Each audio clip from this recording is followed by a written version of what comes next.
ভাবে জড়িত। এটি একটি ইনসেপারেবল টুইন।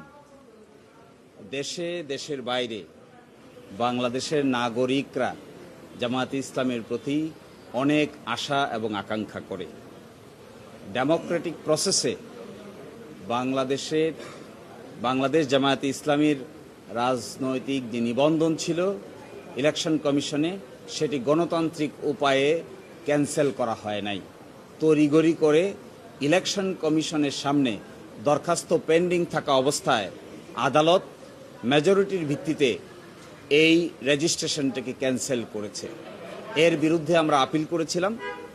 আপিল মামলার শুনানি হয়েছে, আগামীকালকে আবার শুনানি হবে।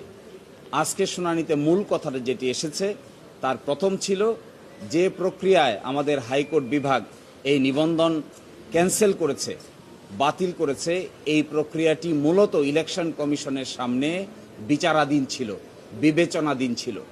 ইলেকশন কমিশনের সামনে বিবেচনাধীন কোনো বিষয় আদালত এইভাবে ক্যান্সেল করতে পারে না। এটিকে ইংরেজিতে বলে প্রিম্যাচিওর। আর সেকেন্ড কথা হলো, যারাই রিট পিটিশন দায়ের করেছিলেন তাদের কোনো লোকাল স্ট্যান্ডাই নাই। তারা নিজেরাই পক্ষ দোষে দুষ্ট, তারা নিজেরাই ইল মোটিভ নিয়ে রাজনৈতিকভাবে হেয় প্রতিপন্ন করার জন্যই এই মামলা দায়ের করেছিলেন। আর সর্বশেষ আমরা বলেছি যে গণতন্ত্রে এইভাবে জামায়াত ইসলামীর মতো একটি গণতান্ত্রিক রাজনৈতিক দলের নিবন্ধন বাতিল করে দিয়ে মূলত বাংলাদেশের রাজনীতিতে একটি অনিশ্চয়তা তৈরি করা হয়েছিল, যা নাকি ডেমোক্রেটিক প্রসেসকে ক্ষতিগ্রস্ত করেছে। এই আর্গুমেন্টগুলোর ভিত্তিতে আমাদের আপিল বিভাগ আপিলের বিষয়ে একটি সিদ্ধান্ত উপনীত হবেন বলে আমরা আশা করি এবং আগামীকালকে বাকি অংশ শুনানি হবে। জামায়াতে ইসলামীর দাড়িপাল্লা প্রতীক ছিল, আপনারা সবাই জানেন। আজ থেকে না, জামাত প্রতিষ্ঠার পর থেকেই দাড়িপাল্লা প্রতীক জামায়াতে ইসলামীর মার্কা হিসেবে বিবেচিত।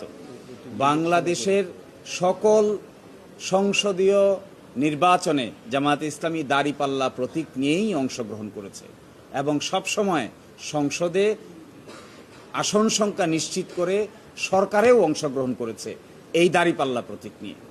কিন্তু হঠাৎ করে 2016 সালে ফুল কোর্ট সভার একটা সিদ্ধান্তের ভিত্তিতে এই দাড়িপাল্লা প্রতীক ব্যবহার না করার জন্য নির্দেশ দেওয়া হয়।